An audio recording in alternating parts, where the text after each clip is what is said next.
नमस्कार, स्वागत आहे तुमचं उमाज मराठी किचनमध्ये।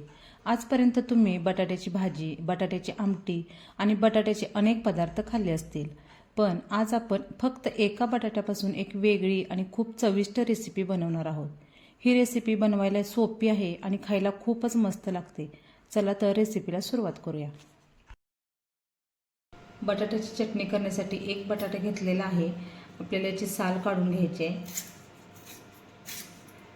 अशा प्रकारची चटणी तुम्ही करून बघा, खूप छान लागते आणि कमी साहित्यात आणि कमी वेळात होते। एका बटाट्याची सुद्धा भरपूर अशी आपली चटणी होणार आहे। साल काढून झाली की लगेच आपल्याला हा बटाटा कट करून घ्यायचा आहे। आपल्याला याचे चौकोनी आकारामध्ये छोटे छोटे काप करून घ्यायचे। या पद्धतीने आपल्याला छोटे छोटे याचे काप करून घ्यायचे।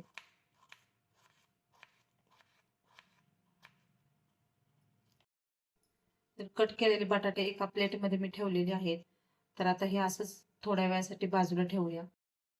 आपल्याला एक कांदा लागणार आहे, तर मध्यम आकाराचा एक कांदा मी वरचं टर्पल वगैरे काढून घेतलेला आहे। तर आता आपल्याला हा कांदा सुद्धा छोट्या छोट्या आकारामध्ये कट करून घ्यायचा आहे।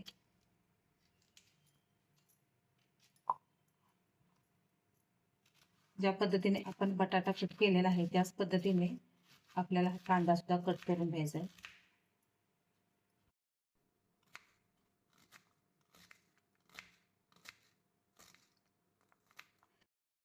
कांदा सुद्धा आपला कट करून झालेला आहे आणि तो आता एका प्लेटमध्ये मी काढून ठेवलेला आहे। तर आता आपण पुढे काय करायचं ते बघूया।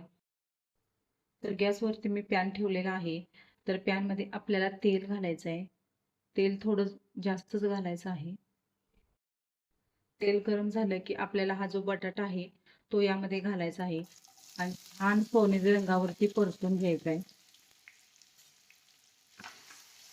गॅसची फ्लेम आपल्याला कमी करायची आहे आणि मध्यम आचेवरती आपल्याला हा बटाटा छान असा सोनेरी रंगावरती तळून घ्यायचा आहे।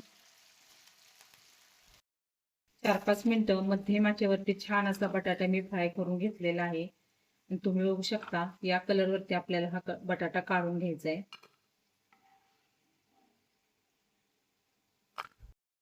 आता याच तेलामध्ये थोडेसे कच्चे शेंगदाणे आपल्याला घालायचे आणि हे सुद्धा आपल्याला छान असे भाजून घ्यायचे।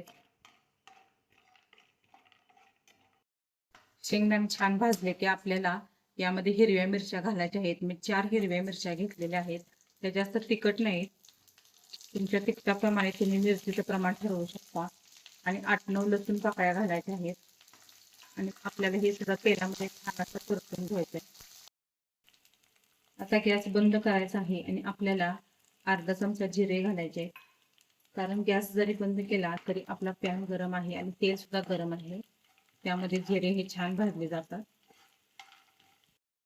हे आपल्याला आता पूर्णपणे थंड करून घ्यायचं आहे। शेंगदाणा, मिरची, लसूण हे भाजून घेतलेलं मी मिक्सरच्या भांड्यात घातलेलं आहे। हे पूर्णपणे थंड झाले। आता आपल्याला हे मिक्सरवरती बारीक करून घ्यायचं आहे। जास्त बारीक करायचं नाही, अशी भरडच आपल्याला याची काढून घ्यायची आहे। तर हे बघा, या पद्धतीने आपल्याला हे वाटून घ्यायचं आहे। आता आपल्याला हे बटाटे जे आहेत फ्राय केलेले ते असे फोडून घ्यायचे, हातानेच असे मॅश करायचे। बटाटे मॅश करून घेतलेले आहेत। आता आपल्याला एक बाउल लागणार आहे। तर या बाउलमध्ये आपण चिरलेला जो कांदा आहे तो घालून घ्यायचा।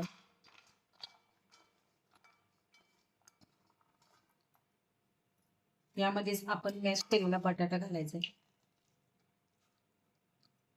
थोडासा जरी मोठा राहिला तरी काही हरकत नाही, तो छानच लागतो। आता याच्यावरती बारीक चिरलेली कोथिंबीर घालायची। आपण जे वाटण करून घेतलेलं आहे शेंगदाणा मिरचीचं ते यामध्ये घालून घ्यायचंय। आता यामध्ये चवीपुरतं मीठ घालायचंय आणि अर्धा लिंबू पिळून घ्यायचा आहे। तुम्ही लिंबाऐवजी आमचूर पावडर सुद्धा वापरू शकता। आता हे आपल्याला सर्व हाताने असं मिक्स करून घ्यायचंय। तुम्ही यापूर्वी अशी बटाट्याची चटणी कधी केली होती का ते कमेंट मध्ये सांगा। केली नसेल तर नक्की करून बघा, खूप छान लागते। पोळी सोबत, भातासोबत किंवा भाकरी सोबत कशासोबतही खावा, ही चटणी खूप छान लागते। तर हे आपल्याला असं व्यवस्थित मिक्स करून घ्यायचंय। हे व्यवस्थित मिक्स करून घेतलेलं आहे. तर याच्यावरती आपल्याला तडका द्यायचा आहे. गॅसवरती तडका पॅन ठेवलेला आहे. त्यामध्ये तेल घालूया. लहान 2 चमचे तेल आपल्याला घालायचं आहे आणि तेल छान गरम करून घ्यायचं आहे. तेल छान गरम झाले की आपल्याला यामध्ये मोहरी घालायची आहे. मोहरी छान तडतडली की गॅस बंद करायचा आहे आणि यामध्ये आपल्याला थोडासा हिंग घालायचा आहे. थोडीशी हळद घालायची आहे आणि ही बेडगी मिरचीचं लाल तिखट आहे. हे फक्त रंगासाठी मी वापरलेलं आहे. हा तडका आपल्याला या चटणीवरती ओतून घ्यायचा आहे. आता आपल्याला हे एक वेळ असं व्यवस्थित हलवून घ्यायचं आहे.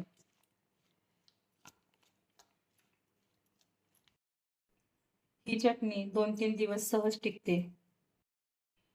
आपल्याला भाजी बनवायचा कंटाळा आला की अशा प्रकारची चटणी आपण करू शकतो. खूप छान लागते.